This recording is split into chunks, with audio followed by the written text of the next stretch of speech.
ಜೊಲುಬಿದ್ದ ಕೈಗಳು, ಬೆಂಕಿ ಇಲ್ಲದ ಮೊಣಕಾಲುಗಳು, ಭಾವನೆಗಳು ಒಣಗಿ ಹೋಗಿ ದೇವರಿಗೆ ದೂರವಾಗಿ ಆತ್ಮೀಕ ದಾರಿದ್ರ್ಯ ತುಂಬಿರಲು, ಸತ್ಯವೇದ ಧೂಳು ಹಿಡಿದಿರಲು, ಹಠಾತ್ತಾಗಿ ಆಕಾಶ ಸೀಳಿ ಬೆಂಕಿ ಬೀಳಲು, ಕಾರ್ಮೋಡ ಕವಿದು ಶಕ್ತವಾದ ಮಳೆ ಬಂದು ಕಾರ್ಗತ್ತಲು ಓಡಿ ಹೋಗಿ ಮಹಾಪ್ರಭೆ ಬಂದು ಎಲ್ಲದಕ್ಕೂ ಜೀವ ಬಂದು ಎಲುಬುಗಳು ಸೈನ್ಯವಾಗಿ ನಿಂತುಕೊಂಡಾಗ ತೊಲಗಿ ಹೋಯಿತು ಪಾಪದ ಜೀವನ, ಉದಯವಾಯಿತು ನವಜೀವನ, ಇದುವೇ ರಮ್ಯ ಸುಂದರ ಉಜ್ಜೀವನ. ಪ್ರಿಯ ವೀಕ್ಷಕರೇ, ಉಜ್ಜೀವನ ಎಂಬ ಕಾರ್ಯಕ್ರಮಕ್ಕೆ ತಮ್ಮೆಲ್ಲರಿಗೂ ಆತ್ಮೀಯ ಸ್ವಾಗತ.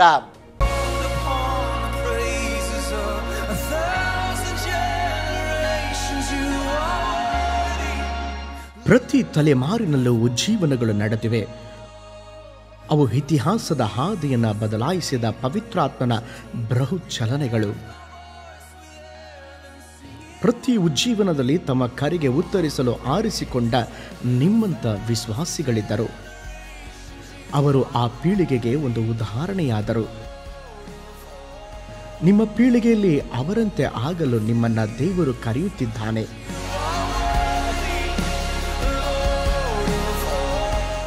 ಅಳಿಯುತ್ತಿರುವ ಸಭೆಗೆ ಉಜ್ಜೀವನವೇ ಉತ್ತರ. ಸಮಾಜದಲ್ಲಿನ ದುಷ್ಟತನಗಳಿಗೆ ಉಜ್ಜೀವನವೇ ಔಷಧಿ. ವೈರಿಗೆ ಉಜ್ಜೀವನವೇ ಗುಂಡೇಟು. ಮುಳುಗುತ್ತಿರುವ ಸಭೆಗೆ ಉಜ್ಜೀವನವೇ ಜೀವನೌಕೆ. ಇತಿಹಾಸದಲ್ಲಿ ಉಜ್ಜೀವನವು ಸತ್ಯವಾಗಿತ್ತು. ಅದು ಹಳೆ ಒಡಂಬಡಿಕೆ ಸಮಯದಲ್ಲಿ ಇದ್ದಿತ್ತು, ಹೊಸ ಒಡಂಬಡಿಕೆ ಸಮಯದಲ್ಲಿಯೂ ಇರುವುದು. ಉಜ್ಜೀವನವು ತನ್ನ ಜನರಿಗೆ ದೇವರು ನೀಡುವ ಆಶೀರ್ವಾದವಾಗಿದೆ. ಉಜ್ಜೀವನವು ದೇವರ ವಾಗ್ದಾನವಾಗಿದೆ. ಉಜ್ಜೀವನವು ನವೀಕರಣವಾಗಿದೆ. ಉಜ್ಜೀವನವು ಹೊಸ ಜೀವಿತವಾಗಿದೆ. ಉಜ್ಜೀವನವು ಪುನರ್ಸ್ಥಾಪನೆಯಾಗಿದೆ. ಉಜ್ಜೀವನವು ಅಳಿಯುತ್ತಿರುವ ಸಭೆಯನ್ನು ಪುನಶ್ಚೇತನಗೊಳಿಸುತ್ತದೆ. ಕಳಂಕಿತವಾಗಿರುವ ಸಭೆಯನ್ನು ಉಜ್ಜೀವನವು ಪರಿಶುದ್ಧಗೊಳಿಸುತ್ತದೆ. ನಿರ್ಬಲವಾಗಿರುವ ಸಭೆಯನ್ನು ಉಜ್ಜೀವನವು ಬಲಪಡಿಸುತ್ತದೆ. ದೌರ್ಬಲ್ಯವಾಗಿರುವ ಸಭೆಯನ್ನು ಉಜ್ಜೀವನವು ಪುನಶ್ಚೇತನಗೊಳಿಸುತ್ತದೆ. ಉಜ್ಜೀವನವು ಬೆಂಕಿಯಾಗಿದೆ. ಅದು ಉಳಿಯುತ್ತದೆ, ಹರಡುತ್ತದೆ, ಮಾಂಸವನ್ನು ದಹಿಸುತ್ತದೆ, ಆತ್ಮವನ್ನು ಚುರುಕುಗೊಳಿಸುತ್ತದೆ, ಸಭೆಯನ್ನು ದೇವರಿಗಾಗಿ ಹತ್ತಿ ಉರಿಯುವಂತೆ ಮಾಡುತ್ತದೆ. ವ್ಯಕ್ತಿಗೆ, ಸಭೆಗೆ, ಸಮಾಜಕ್ಕೆ, ರಾಷ್ಟ್ರಕ್ಕೆ ಮತ್ತು ಇಡೀ ಪ್ರಪಂಚಕ್ಕೆ ಉಜ್ಜೀವನವು ಅವಶ್ಯಕವಾಗಿದೆ.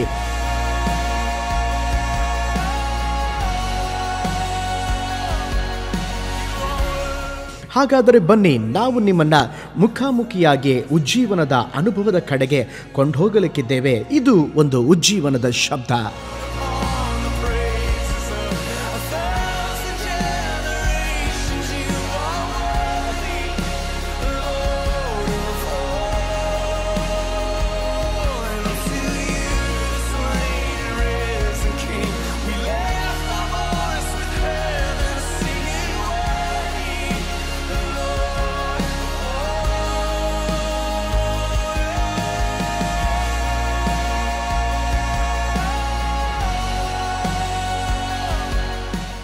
ಕಳೆದ ವಾರ ನಾವು ಮಹಾನ್ ಉಜ್ಜೀವನವನ್ನು ಅಥವಾ ಜಾರ್ಜ್ ವೈಟ್ ಫೀಲ್ಡ್ ರವರ ಮುಖಾಂತರ ಉಂಟಾದಂಥ ಮಹಾ ಉಜ್ಜೀವನದ ಕುರಿತಾಗಿ ನೋಡುತ್ತಾ ಬಂದಿದ್ದೇವೆ.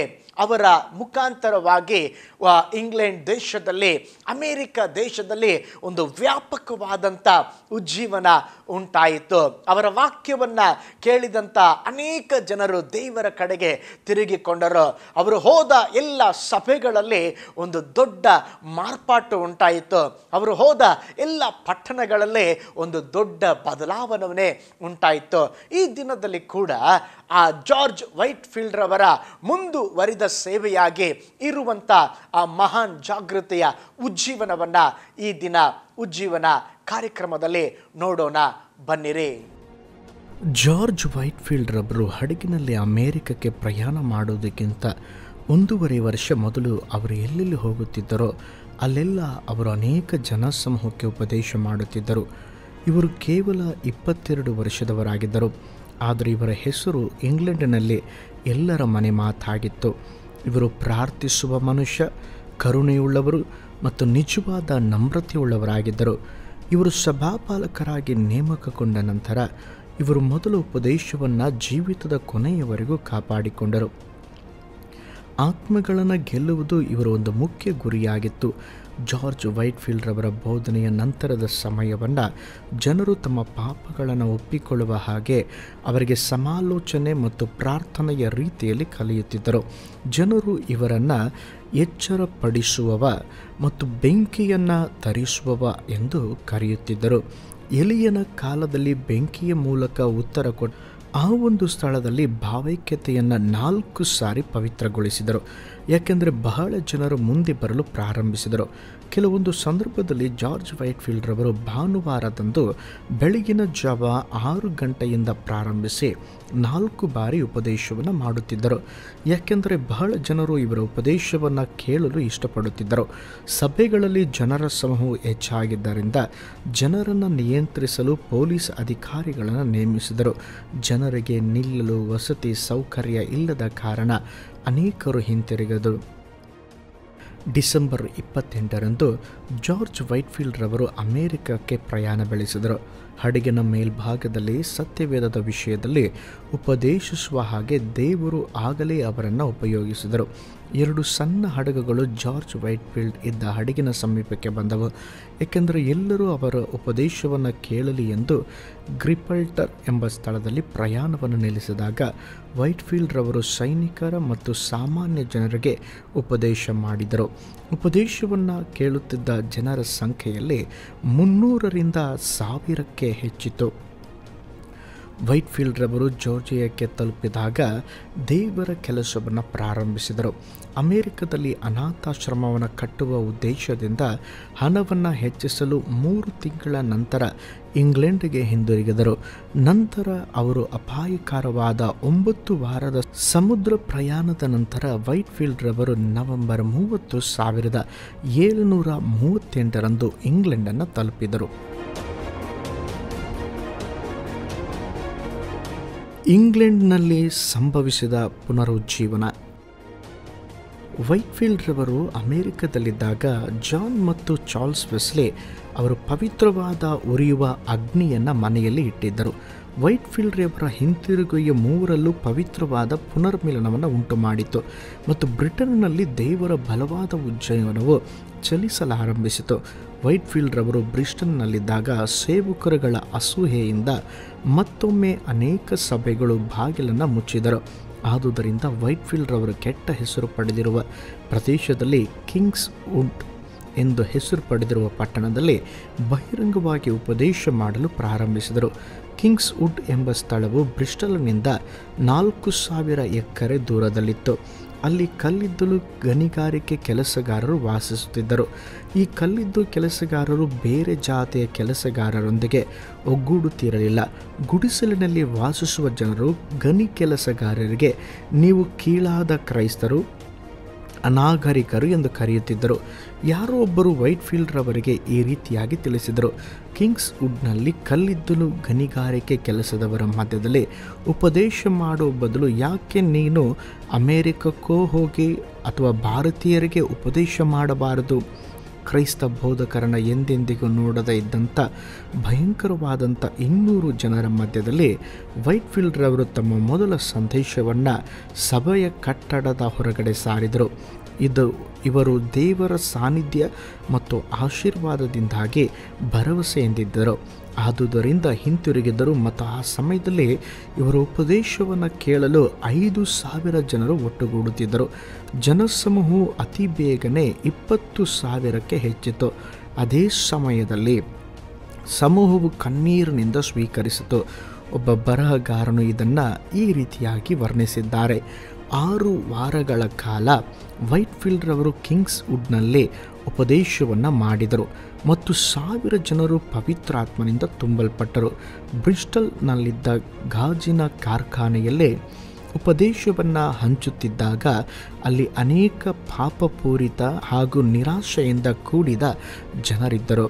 ಅವರು ಮೂರ್ಫೀಲ್ಡ್ನ ಉದ್ಯಾನವನಕ್ಕೆ, ಲಂಡನ್ನ ಪ್ರವಾಸಿ ಸ್ಥಾನ ಮತ್ತು ಸರ್ಕಾರವು ಸಾರ್ವಜನಿಕ ಗಲ್ಲು ಶಿಕ್ಷೆಗೆ ಉಪಯೋಗಿಸಲ್ಪಡುವಂಥ ಸ್ಥಳಕ್ಕೆ ಹೋದರು. ಅಲ್ಲಿ ಅವರು ಮೊದಲ ಸಂದೇಶಕ್ಕೆ 30,000 ಜನರು ಸೇರಿ ಬಂದರು. ಆ ಜನರು ಹಾಡುವ ಸ್ವರ ಆ ಪಟ್ಟಣದಲ್ಲಿ ಕೇಳಿತು. ವೈಟ್ಫೀಲ್ಡ್ ರವರ ಪ್ರಸಂಗವು 1 ಮೈಲಿ ದೂರ ಅರ್ಥವಾಗುವ ಹಾಗೆ ಕೇಳಿತು. ಎಲ್ಲ ಗುಂಪಿನ ಎಲ್ಲ ಥರದ ಜನರು ಪ್ರಸಂಗವನ್ನು ಕೇಳಲು ಸೇರಿ ಬಂದರು. ಅಲ್ಲಿ ಎಲ್ಲ ಜನರು ಸಹ ನೆಲದ ಮೇಲೆ ಕೂತುಕೊಂಡರು.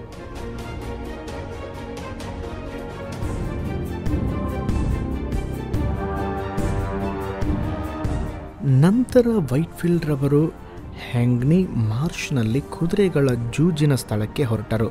ಅಲ್ಲಿ ಸೇರಿದ್ದ 10,000 ಜನರಿಗೆ ಪ್ರಸಂಗಿಸಿದರು. ಆ ಜನರು ಕುದುರೆ ಜೂಜನ್ನು ನಿರಾಕರಿಸಿ ವೈಟ್ಫೀಲ್ಡ್ ರವರು ಪ್ರಸಂಗಿಸಿದ ಸುವಾರ್ತೆಯನ್ನು ಸ್ವೀಕರಿಸಿದರು. ಕೆಲವು ದಿನಗಳ ನಂತರ ಮೆರಿಲಿಬೋನ್ ಫೀಲ್ಡ್ಗೆ ಹೊರಟರು ಮತ್ತು ಅಲ್ಲಿ 30,000 ಜನರು ಸೇರಿ ಬಂದರು. ನಂತರ ಮೂರ್ಫೀಲ್ಡ್ನಲ್ಲಿ 60,000 ಜನರು ಭಾಗವಹಿಸಿದರು. ಆ ಸಮಯದಲ್ಲಿ ವೈಟ್ಫೀಲ್ಡ್ ರವರು ಅಧಿಕವಾಗಿ ಪ್ರಸಂಗಿಸಿದರು. ಇವರು ಸಭೆಯ ಮೂಲಕ ಅನೇಕ ಅಡ್ಡಿಗಳನ್ನು ಎದುರಿಸಿದರು. ವೈಟ್ಫೀಲ್ಡ್ ರವರು ಜೀವಂತವಾಗಿ ಇರಬಾರದೆಂದು ಅಲ್ಲಿದ್ದ ಜನರು ಯೋಜನೆಯನ್ನು ಹಾಕಿಕೊಂಡರು. ಅವರು ಬಹಿರಂಗವಾಗಿ ಪ್ರಸಂಗಿಸುತ್ತಿರುವಾಗ ಕಬ್ಬಿಣವನ್ನು ಕಾಯಿಸುವ ಬೆಂಕಿಯಲ್ಲಿ ದೂಡಿದರು. ಒಂದು ಸಾರಿ ಇವರು ನಿಂತು ಪ್ರಸಂಗಿಸಬೇಕಾದ ವೇದಿಕೆಯನ್ನು ಇವರು ತಲುಪುವ ಮೊದಲೇ ಸಂಪೂರ್ಣವಾಗಿ ಜಜ್ಜಿ ಹಾಕಿದರು. ಆದಾಗ್ಯೂ ಅವರು ಯಾವುದೇ ಅಡ್ಡಿ ಇಲ್ಲದೆ 1,000 ಜನರ ಗುಂಪಿನಲ್ಲಿ ಪ್ರಸಂಗಿಸಿದರು. ಒಂದು ಸ್ಥಳದಲ್ಲಿ ಅವರು ಬೆಳಗಿನ ಅವಧಿಯಲ್ಲಿ 15,000 ಜನರ ಮಧ್ಯದಲ್ಲಿ ಪ್ರಸಂಗಿಸಿದರು ಮತ್ತು ಬೆಳಗಿನ ಸಮಯದಲ್ಲಿ ಸೇರಿದ ಜನರಿಗಿಂತ 2 ಪಟ್ಟು ಹೆಚ್ಚು ಜನರು ರಾತ್ರಿಯಲ್ಲಿ ನೆರೆದು ಬಂದಿದ್ದರು. ಅಲ್ಲಿ 1,000 ಜನರು ನೆರೆದಿದ್ದರು. ಅವರು ಸುಮ್ಮನೆ ನಿಂತಿದ್ದರು. ಆದರೆ ಅವರಲ್ಲಿ ಒಬ್ಬರು ಇಲ್ಲಿ ಕೇವಲ 50 ಜನರು ಇದ್ದಾರೆ ಎಂದು ಚಿಂತಿಸಿದರು. ಪ್ರೊಮಿನೆಂಟ್ ಕ್ಲರ್ಜಿಮೆನ್ ರವರು ವೈಟ್ಫೀಲ್ಡ್ ರವರ ವಿಷಯದಲ್ಲಿ ಕೆರಳಿದ್ದು ಮತ್ತು ವೈಟ್ಫೀಲ್ಡ್ ರವರಿಗೆ ವಿರೋಧವಾಗಿ ಕರಪತ್ರಿಕೆಗಳನ್ನು ಹಂಚಿದರು. ಆದರೆ ವೈಟ್ಫೀಲ್ಡ್ ರವರು ಧೈರ್ಯವಾಗಿ ಮುಂದೆ ಸಾಗಿದರು. ಈ ನಡುವೆ ವೆಸ್ಲಿ ರವರು ಬ್ರಿಸ್ಟಲ್ನ ಜನರ ನಡುವೆ ಪ್ರಸಂಗಿಸಿದರು. ಇವರ ಸಂದೇಶವು ಅನೇಕ ವಿರೋಧಗಳನ್ನು ಸ್ವೀಕರಿಸಿತು. ಆದರೆ ಪರಿಶುದ್ಧಾತ್ಮನು ವೆಸ್ಲಿಯವರನ್ನು ವೈಟ್ಫೀಲ್ಡ್ ರವರಿಗಿಂತ ಅಧಿಕವಾಗಿ ಉಪಯೋಗಿಸಿದನು ಮತ್ತು ಅಧಿಕ ಸಂಖ್ಯೆಯಲ್ಲಿ ಜನರು ಸಿಡಿಲೆರೆಗದ ರೀತಿಯಲ್ಲಿ ನೆಲಕ್ಕುರುಳಿದರು.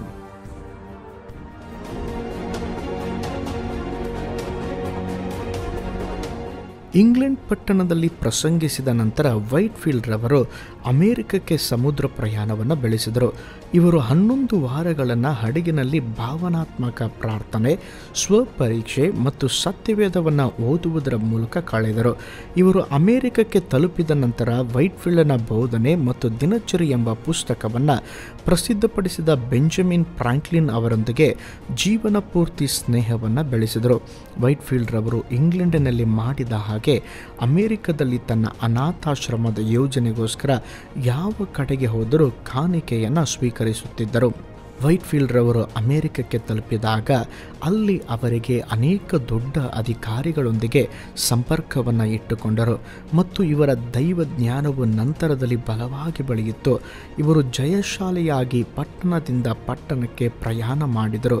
New Brunswick, Elizabethtown, Maidenhead, Neshaminy, Abingdon ಮತ್ತು ಫಿಲಡೆಲ್ಫಿಯಾ ಅಮೆರಿಕದ ಜನಸಂಖ್ಯೆಯನ್ನು ನೋಡಿದಾಗ ವೈಟ್ಫೀಲ್ಡ್ ರವರ ಸಂದೇಶ ಕೇಳಲು ಬಂದ 1,000 ಜನರ ಕುದುರೆಗಳ ಮೇಲೆ ಕೂತಿದ್ದರು.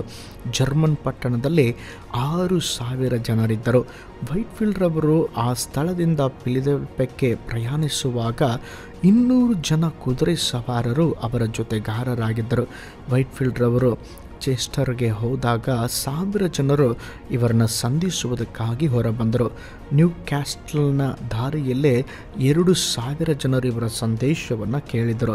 ನಂತರ ಕ್ರಿಶ್ಚಿಯನ್ ಬ್ರಿಡ್ಜ್ನಲ್ಲಿ 2,000 ಜನರನ್ನು ಸಂಧಿಸಿದರು. ಮರುದಿನ 10,000 ಕ್ರಿಶ್ಚಿಯನ್ ಬ್ರಿಡ್ಜ್ಗೆ ಹಿಂತಿರುಗಿದರು. ಅದರಲ್ಲಿ 100 ಜನರು ಕುದುರೆ ಸವಾರಿಯನ್ನು ಮಾಡಿ ಬಂದರು. ವೈಟ್ಫೀಲ್ಡ್ ರವರು ಒಂದು ವಿರಾಮವನ್ನು ಕೊಟ್ಟು 2 ಬೋಧನೆಯನ್ನು ಮಾಡಿದರು. ಮೇರಿ ಲ್ಯಾಂಡ್ನ ರಾಜ್ಯಪಾಲರು ವೈಟ್ಫೀಲ್ಡ್ ರವರ ಕೂಟದಲ್ಲಿ ಭಾಗವಹಿಸಿದ್ದರು. ಕೆಲವು ದಿನಗಳ ನಂತರ ವೈಟ್ಫೀಲ್ಡ್ ರವರು ವರ್ಜಿನಿಯಾದ ರಾಜ್ಯಪಾಲರೊಂದಿಗೆ ಭೋಜನವನ್ನು ಮಾಡಿದರು. ವರ್ಜಿನಿಯಾ, ಕ್ಯಾರಿಲೋನ್ ಮತ್ತು ಜಾರ್ಜಿಯಾಗೆ ಸಂಚರಿಸಿದರು. ಸಾವನ್ನಾ ಎಂಬಲ್ಲಿ ತಲುಪಿದಾಗ ವೈಟ್ಫೀಲ್ಡ್ ರವರು ಆಶ್ರಮದ ಯೋಜನೆಗೋಸ್ಕರ ತನ್ನನ್ನು ತಾನು ಸಮರ್ಪಿಸಿಕೊಂಡರು. ಇವರು ಮೊದಲೇ 150 ಆಶ್ರಮಗಳಿಗೆ ಸಹಾಯವನ್ನು ಮಾಡಿದರು. ಆದರೆ ಅವರಿಗೆ ನಿರಂತರವಾಗಿ ಅವರ ಕೊರತೆಗಳನ್ನು ಸಂಧಿಸಲು ಹಣದ ಕೊರತೆ ಉಂಟಾಯಿತು. ಒಂದು ಚಿಕ್ಕ ಪಟ್ಟಣದಲ್ಲಿ ಪ್ರಸಂಗಿಸಿದಾಗ ನೀಡಿದಂಥ ದೇಣಿಗೆಯು ಆಶ್ರಮ ಸೇವೆಗೆ ಸಾಕಾಗಲಿಲ್ಲ. ಆದುದರಿಂದ ಅವರು 20,000 ಜನರು ಸೇರಿ ಬಂದ ಸ್ಥಳವಾದ ಬ್ಯಾಸ್ಟನ್ಗೆ ಹೋದರು. ಅಲ್ಲಿ ಅವರ ಆಶ್ರಮ ಯೋಜನೆಗೆ ಆರ್ಥಿಕ ಸಹಾಯವು ದೊರೆಯಿತು.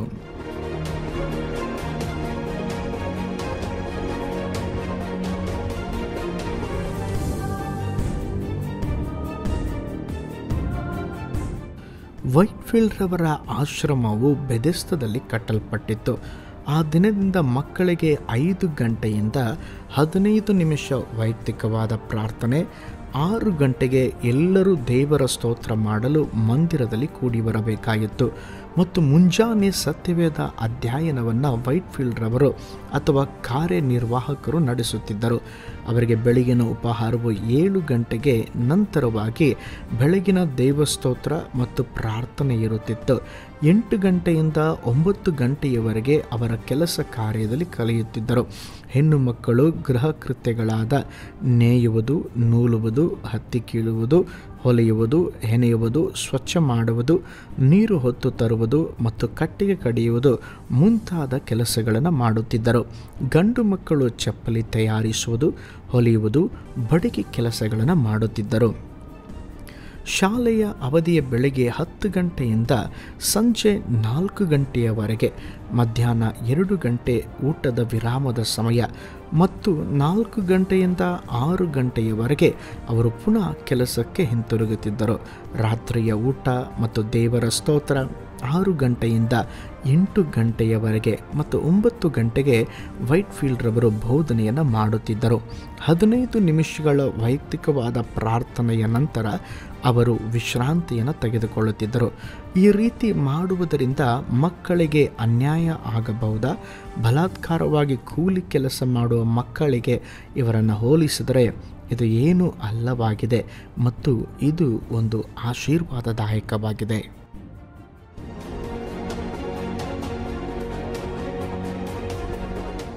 ವೈಟ್ಫೀಲ್ಡ್ ರವರು ತಮ್ಮ 25ನೇ ವರ್ಷದಲ್ಲಿ ಎಲ್ಲ ಕೆಲಸಗಳನ್ನು ಯಶಸ್ವಿಯಾಗಿ ನೆರವೇರಿಸಿದರು. ಸೆಪ್ಟೆಂಬರ್ನಲ್ಲಿ ಇವರು ಬ್ಯಾಸ್ಟನ್ನಿಗೆ ಹಿಂತಿರುಗಿ 4,000 ಜನರಿಗೆ ಪ್ರಸಂಗಿಸಿದರು ಮತ್ತು ಭಾನುವಾರದಂದು ಸಾಮಾನ್ಯವಾಗಿ 15,000 ಜನ ಸೇರಿದರು. ಬ್ಯಾಸ್ಟನ್ನ ಜನಸಂಖ್ಯೆ 10,000ರಿಂದ 12,000ದವರೆಗೆ. ಆ ಒಂದು ಕೂಟದಲ್ಲಿ ಕ್ಲರ್ಜಿ ಮ್ಯಾನ್ ವೈಟ್ಫೀಲ್ಡ್ ರವರನ್ನು ಗುರುತಿಸಿ, ನೀನು ಇಲ್ಲಿ ಇರುವುದು ನನಗೆ ಇಷ್ಟವಿಲ್ಲ ಎಂದು ಹೇಳಿದಾಗ ವೈಟ್ಫೀಲ್ಡ್ ರವರು ಈ ರೀತಿಯಾಗಿ ಉತ್ತರಿಸಿದರು, ಹಾಗಾದರೆ ಇದು ಸೈತಾನನ ಕ್ಯಾಂಪ್ ಬ್ರಂಡ್ಸ್ಗೆ ಹೋದಾಗ ಅಲ್ಲಿ 7,000 ಜನರ ಗುಂಪಿನ ಮಧ್ಯದಲ್ಲಿ ವೈಟ್ಫೀಲ್ಡ್ ಗುರುತಿಸಲ್ಪಟ್ಟರು. ವೈಟ್ಫೀಲ್ಡ್ ವಾಸಿಸುತ್ತಿದ್ದಂಥ ಸ್ಥಳಗಳಲ್ಲಿ ಜನಸಂಖ್ಯೆಯಿಂದ ಕೂಡಿತ್ತು. ಅವರಿಗೆ ಊಟ ಮಾಡಲು ಸಮಯವು ಅವರಿಗೆ ದೊರಕುತ್ತಿರಲಿಲ್ಲ.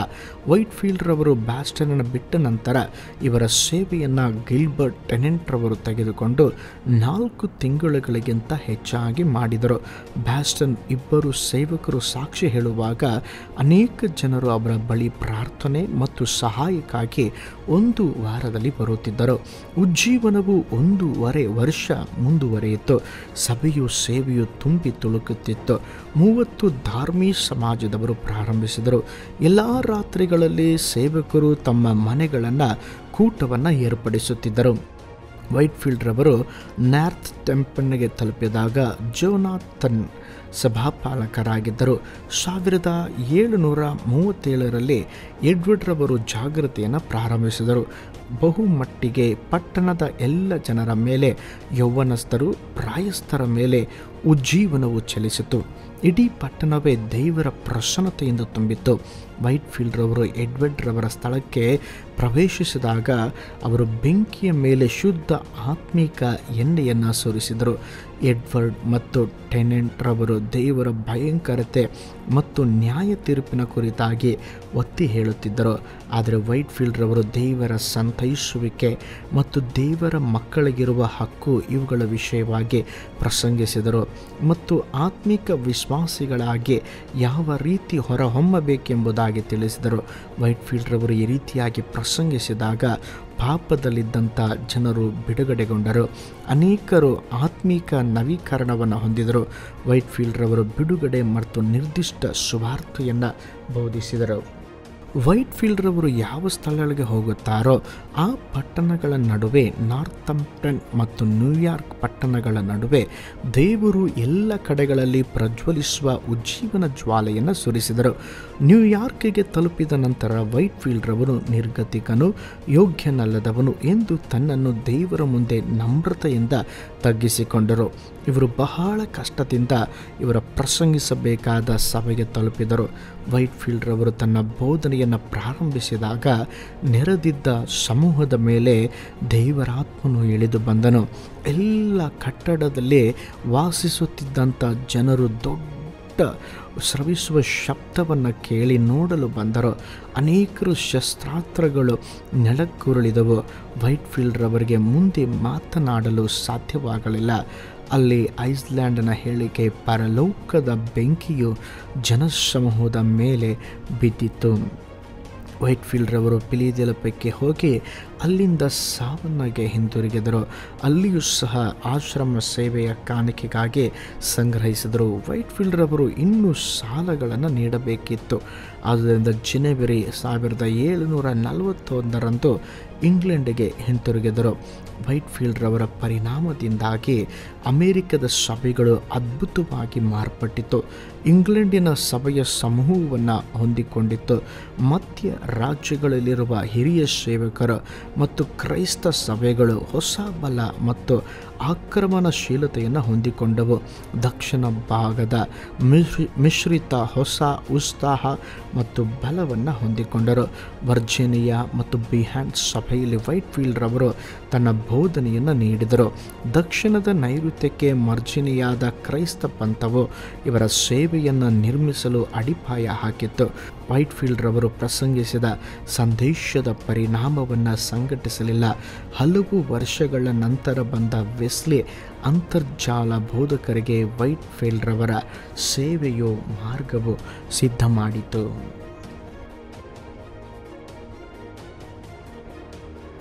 ಪ್ರಿಯ ವೀಕ್ಷಕರೇ, ಇಷ್ಟರವರೆಗೆ ನೀವು ಜಾರ್ಜ್ ವೈಟ್ಫೀಲ್ಡ್ ರವರ ಮಹಾನ್ ಜಾಗೃತಿಯ ಉಜ್ಜೀವನವನ್ನು ನೋಡುತ್ತಾ ಇದ್ದೀರಿ. ಮುಂದಿನ ವಾರ ಕೂಡ ಇನ್ನೂ ಅವರ ಸೇವೆಯ ಮುಖಾಂತರವಾದಂಥ ದೊಡ್ಡ ದೊಡ್ಡ ಉಜ್ಜೀವನದ ಅನುಭವವನ್ನು ನಾವು ನೋಡಲಿಕ್ಕಿದ್ದೇವೆ. ಅಲ್ಲಿಯವರೆಗೆ ನೋಡುತ್ತಲಿರ್ರಿ ನಿಮ್ಮ ಅಚ್ಚುಮೆಚ್ಚಿನ ಆಸರೆ ಟಿವಿಯನ್ನು. ನಾನು ನಿಮ್ಮ ಸಹೋದರ ಪೌಲ್ ಜಾಯ್. ವಂದನೆಗಳು.